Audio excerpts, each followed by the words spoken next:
Alright, welcome back to the channel, everybody. Please like and subscribe if you do enjoy this content, and let's get into the discussion around The Fires of Heaven by Robert Jordan. So, quickly let me get some spoiler-free stuff out of the way up front. For those of you that have not read this book yet, this is Book 5. Shadow Rising, Book 4 was my personal favorite of the first 4 to this point, and if I had to rank Book 5 currently as of right now, pretty raw initial thoughts. I did just finish this book a couple of days ago. I would put it at the bottom of the 5. So currently my ranking would be Shadow Rising, Eye of the World, Great Hunt, Dragon Reborn, Fires of Heaven. Now that is for a couple of reasons. I was largely bored through a lot of this book, I'm not going to lie. There was an entire side plot of a circus that I did not care about. There was a lot of dialogue that seemed to not really move the plot forward or go anywhere. I do understand the importance of it for the most part. It is a lot of character growth, and I'm sure a lot of important things are discussed. It just really dragged for me. I mean, these are not short books, so when you have very lengthy sections that essentially go nowhere, it can be tough to get through sometimes, and I really felt that here. It's not part of the slog as I understand it, but this book at times felt very sloggy to me, while being sprinkled in with fantastic character moments. Some of the best of the series so far. Individual characters have absolutely kick-ass moments that are incredible, but sort of brought down a little bit by the overall pacing and very slow burn of the first 85% of this book, if you ask me. Now, that is really just my opinion of it. It was pretty slow with great character moments. You do get a lot of character growth for the characters that do appear in this book. And of course it is Robert Jordan really going that extra mile to describe things and build the world, which he is fantastic at doing. Tons of detail. I mean, I can't even imagine the thought process that goes behind creating a world as vast and descriptive as this is. So I appreciate the hell out of that. It was not my personal favorite. And the worst Wheel of Time book is still a pretty good book. So don't let that scare you away. I know this is some people's favorite or, top 2-3 books of the entire series. As of right now, it's not mine. Maybe that will go up after some retrospective of, sitting on it, thinking about it a little bit more, talking with you all about it. But as of right now, it was a pretty weak entry overall, but had great moments. So beyond that, I want to get into some spoiler talks. I have some specific character moments that I want to discuss. So if you have not read the book and you don't want to be spoiled for those, please turn away now. But let's talk about some more spoilery stuff. And the first thing has to do with someone who's not in the book, and that is my boy Perrin, who I said in The Shadow Rising was my new favorite character. And he's just not in the book. He's just gone. As well as Fael and Loyal. Don't care as much about them, but Loyal's cool. Fael did start to grow on me towards the end of the last book. And Perrin is my boy, and he's just not here, and that sucks. You know what? I understand you want to focus on certain characters in each book, but Perrin was in every book up until now and really shined in the last book, so I guess that was Robert Jordan's cue to take him out and spend more time on Rand and Moiraine and Nynaeve. So let's get into who else got taken away from me this book, shall we? I, of course, am talking about Moiraine because Robert Jordan killed her after I begged for book after book to have more Moiraine, more land, please. And I got more Moiraine, and she died. So I might not be asking to have anyone else in my further books. I don't know, because they might die if I start liking them. That seems to happen with me. I'm like, all right, I like this character. I really want to see more of them. Oh, they're dead? Okay. Well, that's cool. So getting Moraine's death out of the way up front, it did hit me hard. Because I did want her to grow and become this, super badass character that I was itching for more of. But it hit me because typically this kind of death wouldn't faze me because I don't believe it.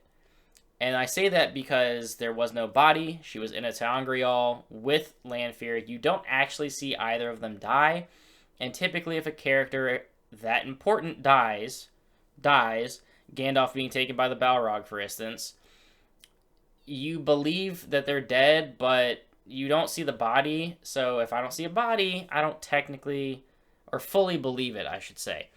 The only thing that's giving me hold up there, though, is Lan immediately leaves. He says, I don't feel her bond anymore. It's broken. She's gone. I'm out.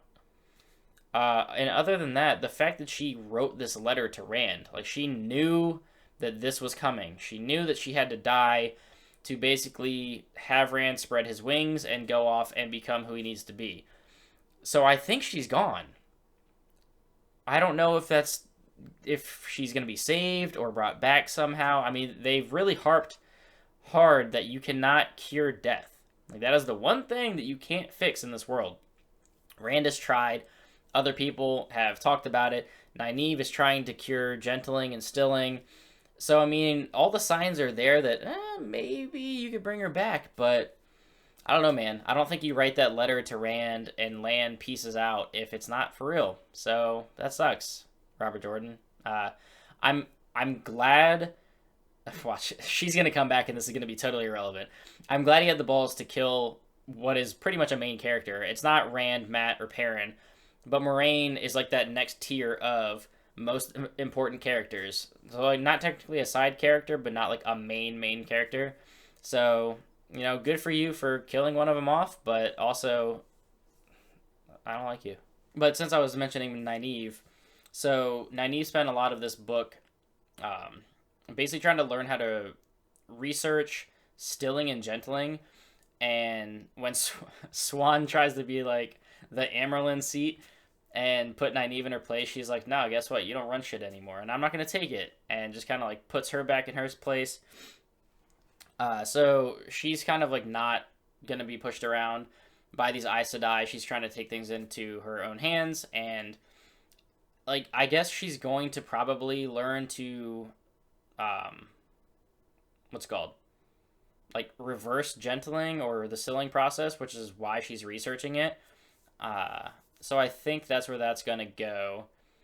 But so if she does that though, like you could bring Swan back, but I guess like, are you going to reverse Loghain's gentling? Are you going to stop other men from being gentled or reverse them and then use them as an army? Like that would be kind of cool. And that might actually fit into Rand at the end of the book talking about how he wants to bring other male channelers to his side rather than having them gentled, because then they're of no use.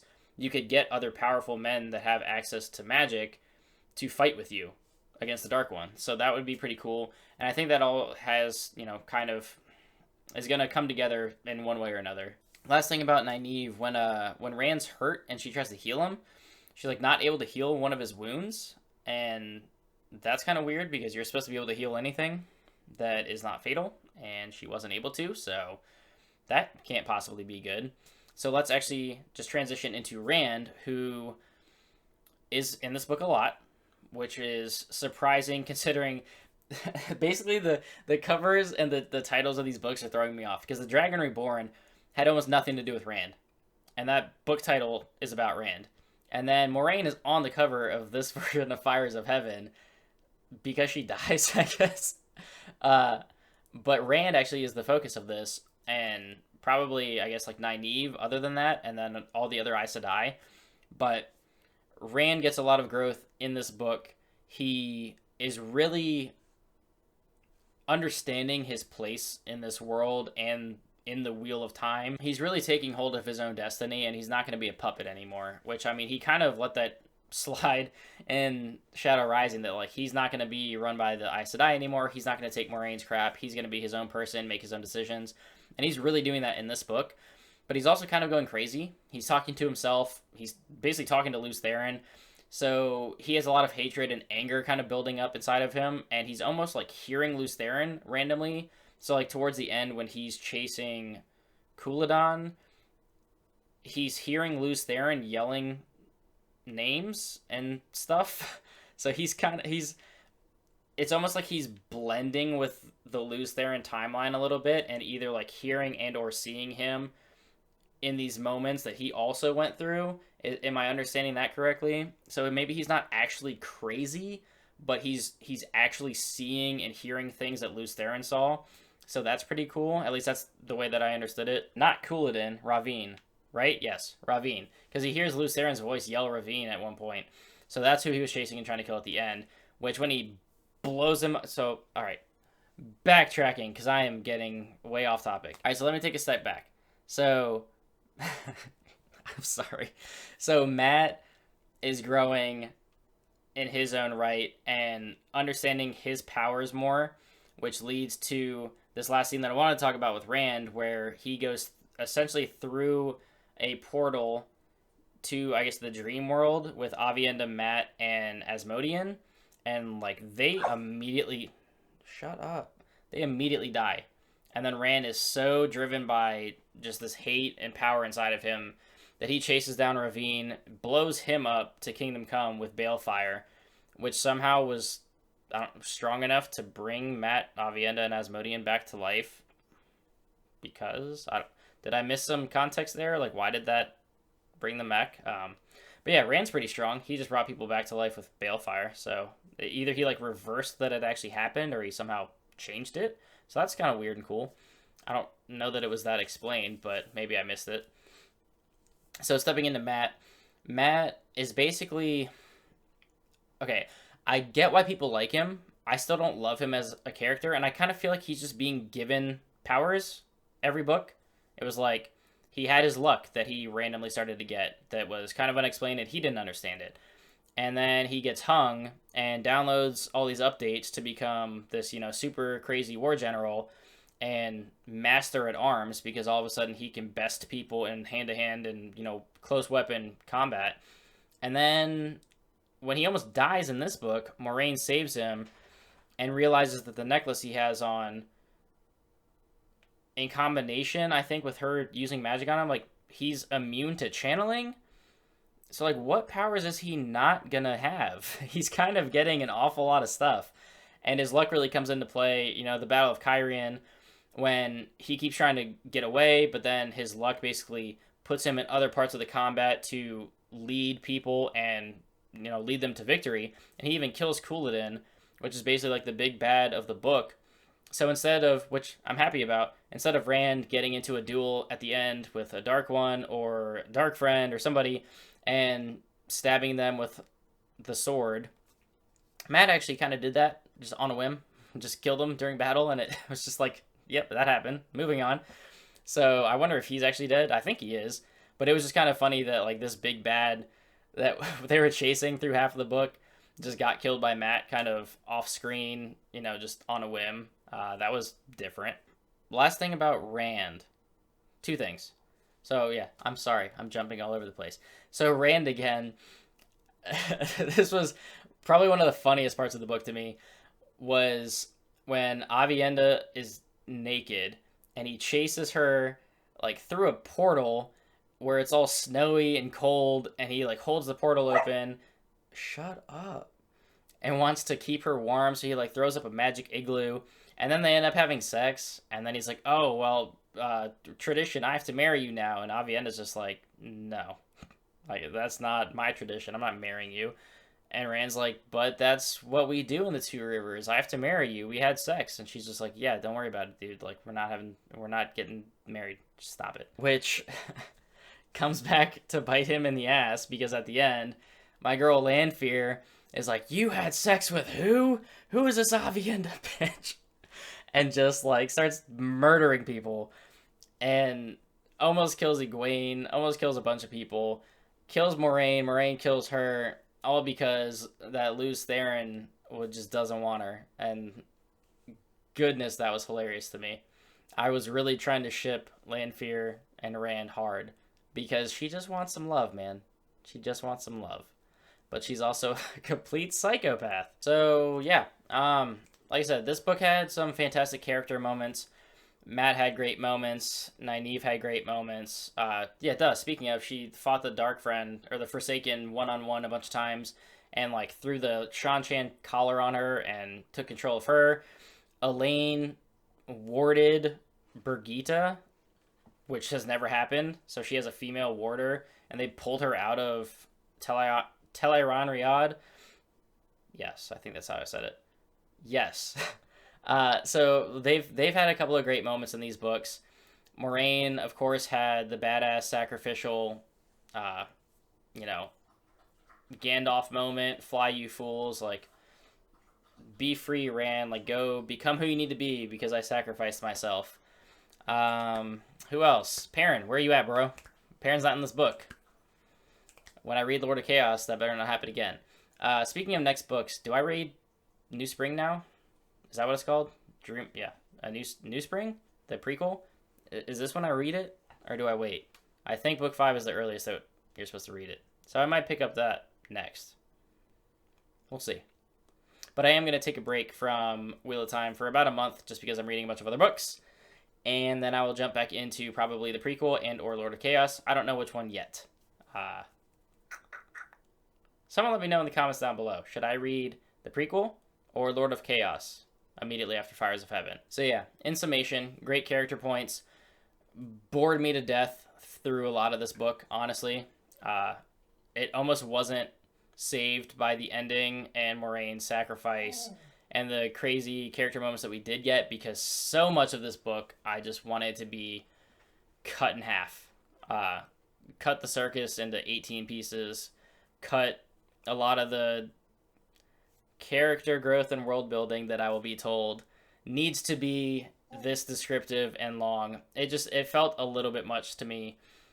And I know I just gushed over a couple of character points because those are the great moments of this book, but that's really the only takeaway from the book that I have. All the other stuff can largely go away. I slogged through a good amount of this book until those bits and pieces that I did love. But overall, of course, I still did like it overall. Definitely the bottom book for me as of right now. The ending was good. It can't save the book for me, though. So those are my thoughts on the Fires of Heaven. Again, let me know in the comments down below whether I should do New Spring or Lord of Chaos next in this series, because is there like a proper order to do it in? I'm sure somebody has a video telling me the proper order to read these in, but I'm just asking you guys, so let me know, and tune in for future Wheel of Time content and others. The next Wheel of Time review obviously will not be until September because I am taking a slight break. I think 5 of these in a row in a couple of months was good enough, and I want a little bit of a break just to read some other things, so I'm going to do that. And yeah, until next time, everybody, keep reading.